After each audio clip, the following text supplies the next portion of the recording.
Welcome back, everyone. Welcome back to our channel. If you're watching this on YouTube, welcome back to Rave Reads with Mrs. McClure.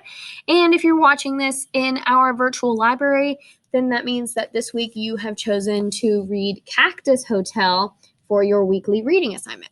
This is one of the only books on our channel that is a standalone book, meaning that if you read this one, we don't have any other ones in the channel that really are the same theme or by the same author. So this is just one that you will read if you're interested in it. Okay, so check out the recommendations on the in our virtual library and just kind of look through those and see if there's one that you like. And then if you're on the YouTube channel, just go through and browse through some of the other titles because this one is one of the only standalone books in the channel. So Cactus Hotel is written by Brenda Z. Guiberson and it's illustrated by Lloyd.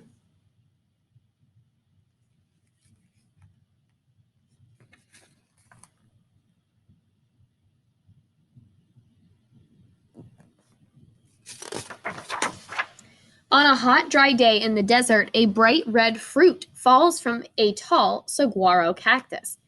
Plop! It splits apart on the sandy floor. 2,000 black seeds glisten in the sunlight.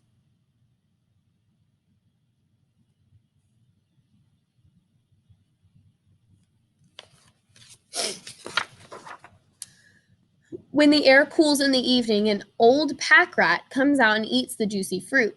Then he skitters across the sand. A seed left clinging to his whiskers falls off under a palo verde tree. It is a good place for the seed to drop. A spotted ground squirrel looking for something to eat does not see it. A house finch chirping high in the palo verde does not see it.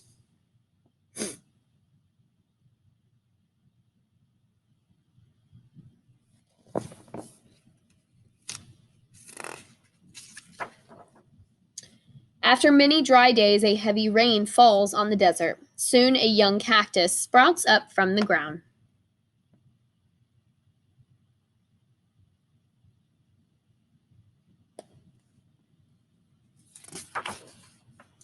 Slowly, slowly, the seedling grows. The palo verde protects it from the hot summer sun and cold winter nights. After 10 years, the cactus is only 4 inches high. It is just big enough for desert ants to climb its spiny sides. After a rainstorm, when the desert blooms with color, the cactus pulls in water with its long roots and looks fat. A young pack rat stops to drink the water that drips off the tree. Then she scurries off, looking for a dry place to make a nest.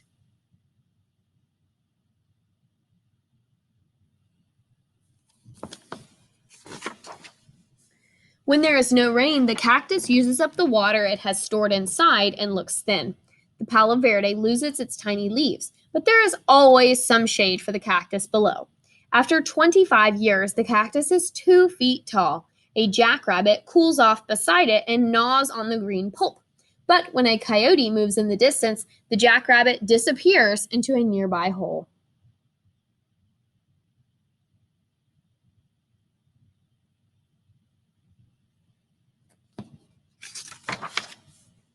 After 50 years, the cactus stands 10 feet tall and looks straight and strong beside the old palo verde. For the very first time, the brilliant white and yellow flowers appear at the top of the cactus. Every spring from now on, the flowers will open for one night only and then close in the heat of the day. They beckon like a welcoming signal across the desert. At different times of the day and night, birds, bees, and bats come for the nectar.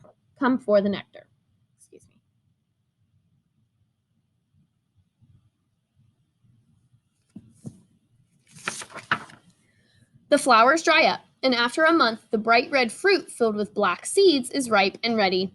A Gila woodpecker comes to eat. He looks around the cactus and decides to stay. He has found the perfect place in the desert to begin a new hotel.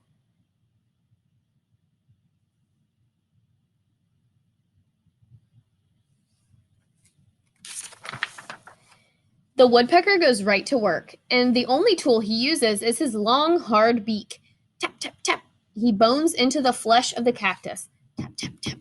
He digs deep inside to make a space that is comfortable and roomy. The cactus is not harmed. It forms a tough scab all around the hole to protect itself from drying out. The woodpecker gets a weatherproof nest that is shady on hot days and warm and insulated on frosty nights. The woodpecker likes to eat the insects that can bring disease to the cactus, and the cactus gets that in return.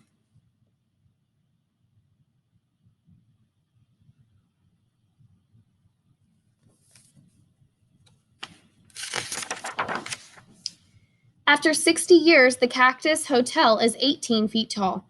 To add more space, it begins to grow an arm. A woodpecker has a new hole in the trunk.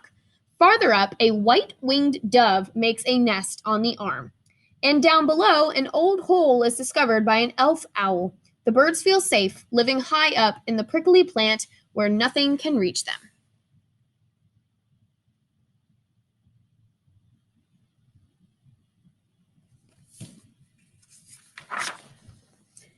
All around the desert, there are holes of every size for ants and mice, lizards and snakes, rabbits and foxes.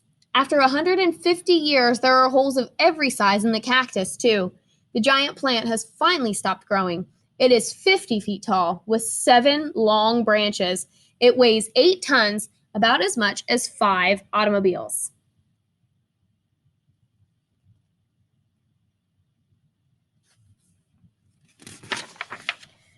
Everybody wants to live in the Cactus Hotel. Birds lay eggs in pack racks, raise their young. Even insects and bats live there. When one animal moves out, another moves in, and every spring they come for a special treat of nectar and juicy red fruit.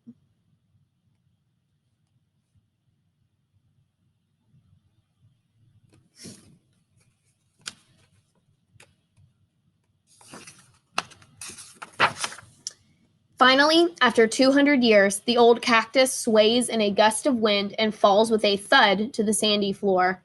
Its great thorny arms crumble in the crash.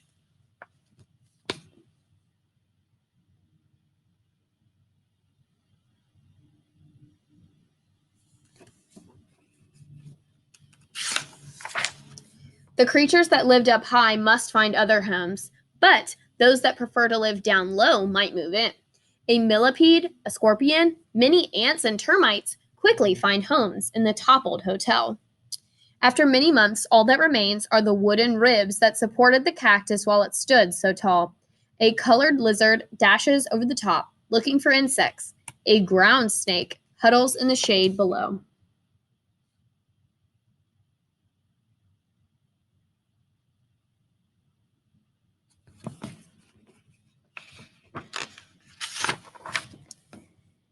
And all around there is a forest of cacti, slowly growing in the desert. Though through hot and cold, wet and dry, some will survive long enough to become other cactus hotels.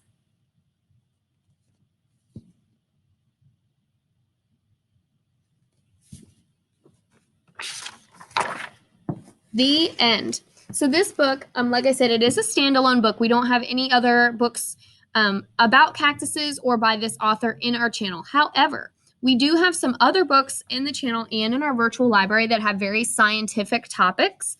And one of those is Cloudy with a Chance of Meatballs. So you've probably heard that story before, but it is one that is about something very scientific and is fact-based, even though it's a fiction tale. This one is 90% facts. This is the cactus lifestyle in this book, just with some illustrations instead of real pictures. So if you enjoyed this one, I recommend going and checking out Cloudy with a Chance of Meatballs, or just looking through some other nonfiction books, or just trying to find some science type books on your own if you go to the real library or have books at your home. So I hope you enjoyed this one. I learned something new from this book, so I hope you did too. And I can't wait to see you guys in the next video. So keep reading, keep doing great. Bye.